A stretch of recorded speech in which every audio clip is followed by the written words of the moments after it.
বন্ধুরা। তবে আপনাদের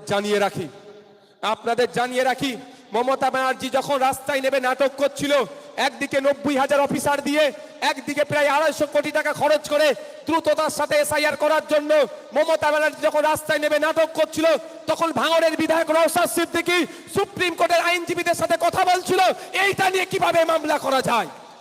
বলছে নওশাদ সিদ্দিকী কি করেছে, নওশাদ সিদ্দিকী এখন কি করছে। এই কথা কম বলো না। নওশাদ সিদ্দিকী এখন কি করছে প্রশ্ন করছে, আপনি তাদের উত্তর দিন যে এখন পর্যন্ত সুপ্রিম কোর্টে এসআইআর নিয়ে এই অনৈতিক পন্থা অবলম্বন করে এসআইআর নামে যে কাণ্ড কারখানা চালাচ্ছে এটা বন্ধের জন্য, এটাকে আটকানোর জন্য, এটাকে রেকটিফাই করার জন্য এখন পর্যন্ত 4টে মামলা সুপ্রিম কোর্টে হয়ে আছে।